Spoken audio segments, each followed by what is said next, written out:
When you're working on multi-page documents that are going to go to print, you're going to have to work closely with your printer. They're going to want the artwork sent to them in a specific way, so it's useful to know that right at the very start. And so I would recommend speaking to your printer at the outset of a project. If you don't know who you're going to be using, you can always get quotes. If you understand from your client how many pages are going to be in the document, you can get a preliminary quote from a printer, and you can talk to them then about the settings that they require. What I want to start by doing first of all is let's look at the construction of a printed document.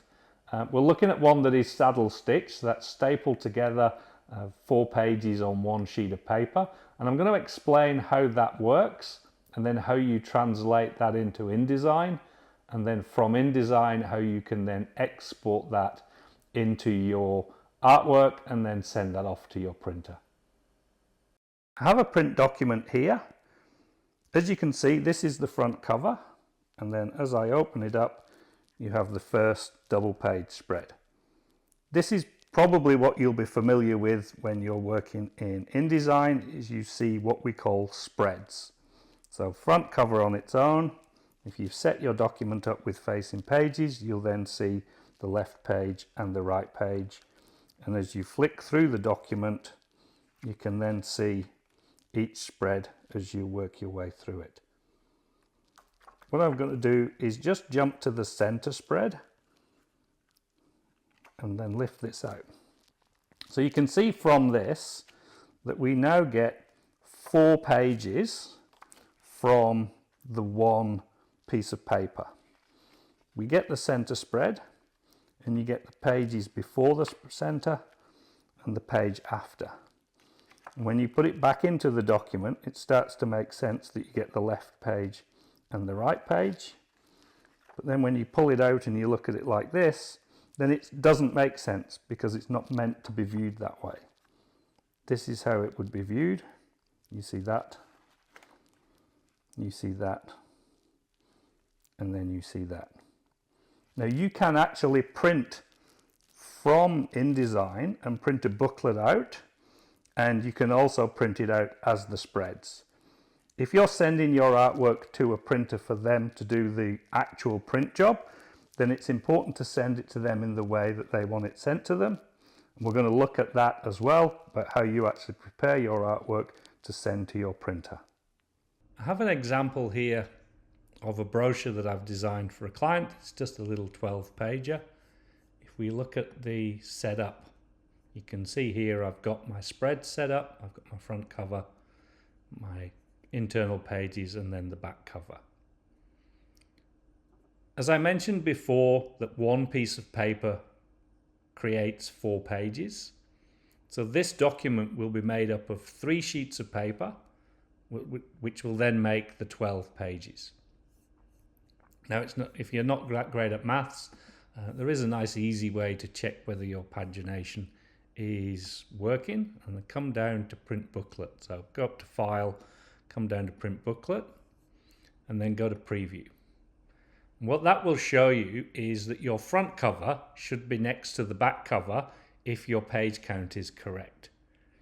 Now sometimes in InDesign it doesn't count blank pages when you do this, so if it doesn't work first time, just check that you've got any blank pages. You might just have to draw a really pale rectangle on there, or a bright magenta rectangle if you need to get rid of it later, so then you know that you've done it, and that will then have some information on the page. It's been a bug with InDesign for a while. I've got it the checkbox click that says include blank pages, and it still doesn't.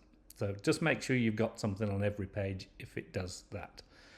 If you've got some information on every page and it still doesn't add up, then that's probably because your page count isn't divisible by 4.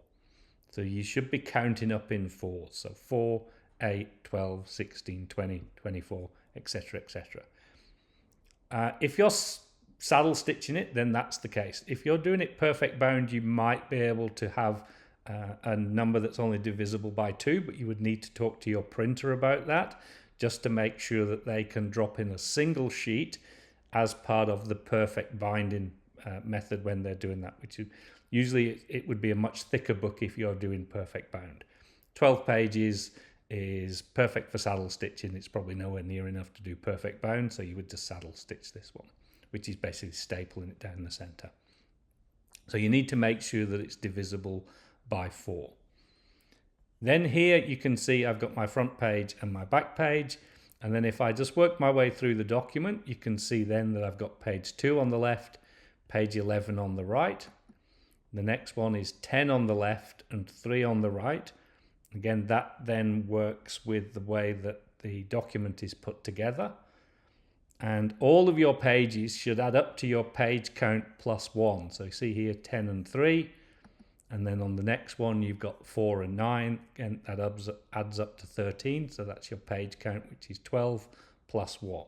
So I know now that my page count is correct for this. And I could then hit print out a mock-up. It's good then to show that to your client or to have a look through it yourself and make sure that the flow is as you want it. And it's a nice simple way. And it's much simpler than actually printing your spreads and then trying to glue everything back to back. And if you printed your spreads double-sided, it's a proper schmozzle. So you need to actually print those single-sided and then fold it and stick them back to back. So print booklet is a really good way of just printing out your document nice and quickly and just making sure then that everything is as you wanted it. Another little tip for it if you do go on print booklet is when you set it up, it's set up for saddle stitch here. Go into your print settings and then again in your setup, just make sure that it's centered. Make sure your orientation is correct. And you'll need to jump in to make sure that if you're doing it like this and it's a portrait document, but I'm printing the pages side by side, I need to make sure that the page turn for the printer is on the short edge. And that happens in different ways on different printers. So I'm not going to go into that because it's a different setting on lots of different printers. So just make sure you do that, and then the pages will be the same orientation when you look at them, and it won't be that you've basically turned it top to bottom. You don't need crop marks and bleed on this one because it's just a quick printout. And so you basically just want to center it in the page. Depending on the printer you've got, you might not get the ink going right to the edge, but that's not the main purpose of this. This is just to check you're happy with the flow and the overall feel of your document. If all of that goes to plan and everybody's happy with your design, then you can start to think about sending it to print. You should hopefully have had a conversation with your printer about the way that they want the file sent to them. They might give you specifications that would include the bleed setting on the document, how they actually want the PDF to be exported. Some might ask for it as single pages, and some might ask for it as spreads.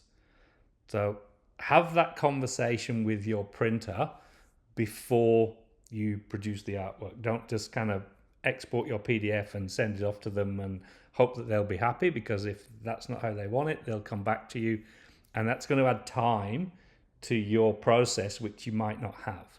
So it's an easy phone call to make early on. Just double check that and make sure then that they're happy with the requirements, or they've given you the requirements of what they need.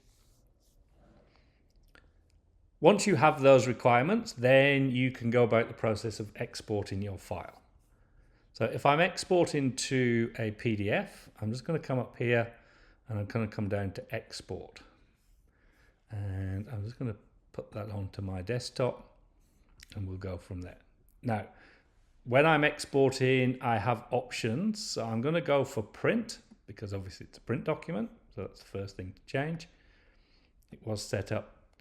InDesign remembers the last export you did. So the last export I did was for an interactive PDF, so it remembers that.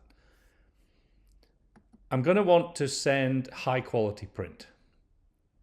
And the reason for that is if I go into compression, most printers are going to want your images to be 300 pixels per inch.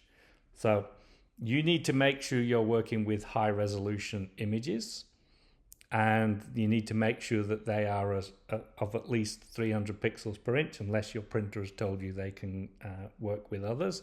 But the lower the resolution, the lower the quality you'll get with your print. So if I was to change this from high quality print to smallest file size, you can see now that my image quality has come down to 100 pixels per inch for color images. If I go back to high quality, then what that's going to do is it is then going to make everything 300. You have what you call effective pixels per inch. So an image that you have in your document, if it is 300 pixels per inch and you use it at half size, the effective pixels per inch then is 600. So if I just click cancel here and come to my links, and I'm just going to pick on an image here. And so you can see here the actual pixels per inch of this particular image. So if I go here, it's just this little one down here. And you can see here that the effective pixels per inch is 1554. What I've also done is the color space for it is also CMYK. So I don't need to do any color conversion on this document. So if I come back up to export, and we'll just go through that process again. So if we come to output again, so where I've got convert to destination, if I have no color conversion, then that's okay, because I've converted all of my images to CMYK. Now I do that because I can control the color then. If I convert it to CMYK and it deadens out the color a little bit, I can edit that. Ideally, if I was doing a print job where we can get proofs made, then I can get a proof and I can adjust the color in the proof. If it's a small digital print job, then it's probably not worthwhile getting the proofs done. If it's a long print run, then you can do that. So you can convert to destination, or you can just leave it as it is, because I've already got all of my images are already CMYK. Now another thing to check is the ink manager. This is a way of making sure that you don't have any stray spot colors or anything like that that is going to add to the number of colors in the print job. If you've got a quote for a 4-color process print job, then you need to send 4-color process to your printer. So you can see here that there's 2 spot colors, but they are actually converted to CMYK. So I've done that on here. Now I've set this up on purpose this way. So I've put the logo for the company in as a spot color version of the logo. So if I turn off that all spots to process, this is now a 6-color print job. And what I'm going to do is I'm going to OK that, and I'm just going to export it as it is. I'm going to check to general. Let me just make sure that's high res. If I sent it as a low res PDF, it wouldn't do it. And I'm just going to save with crop marks and with bleed.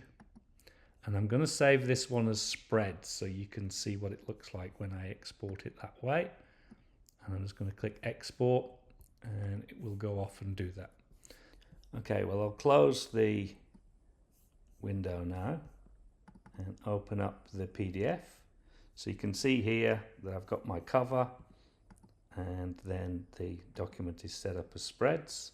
You can see there's crop marks in each corner, and also there's a marker here that shows the center between the 2 pages.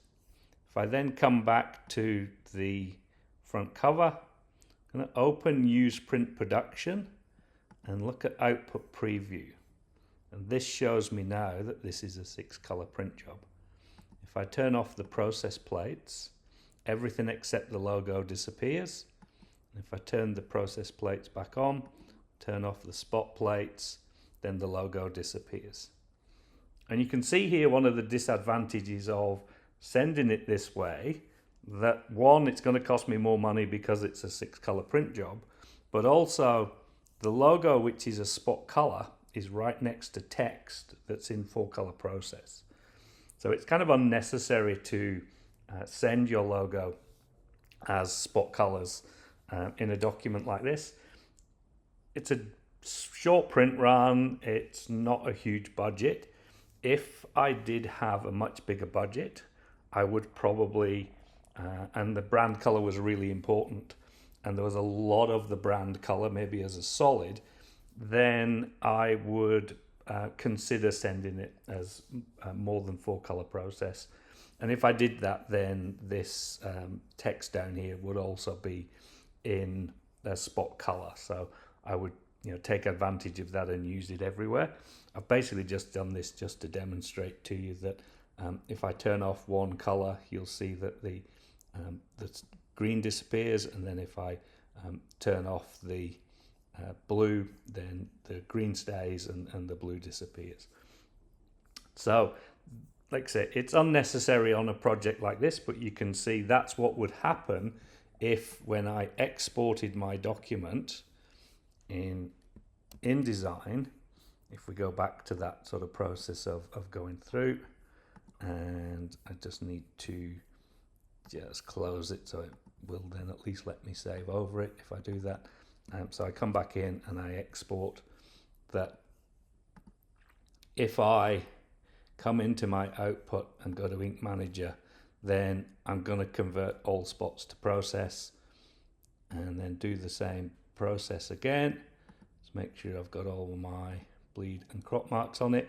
This time I'm going to change it so it just does individual pages so you can see what happens.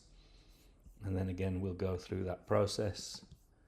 And now with the new document, you can see that it's all single pages. And if I come back to use my print production, output preview, you can see now that it's all 4 color process. So that's an important thing to check off. So really, when you're sending a piece of work to print, double check that you have got the right number of colors in there. Check the color profile of your images. So if, like me, that you will convert everything to CMYK beforehand, then that's important. So you can always check that everything is CMYK in your document. It gives me that extra control that in Photoshop I can adjust the colors, or Lightroom if you use Lightroom, you can adjust the colors before it goes to print. Whereas if you just adjust the color by using the color conversion in that process, if you're here and you're in output and you go to color conversion there, you're basically allowing Adobe to do your color correction for you, and you don't have control over it. So that's why I would always do that ahead of time. So that's how to send a multi-page document to print. Remember to talk to your printer, get all of the information you need from them, and send it to them in the format that they want, and hopefully then you'll have no issues once your artwork has gone to print.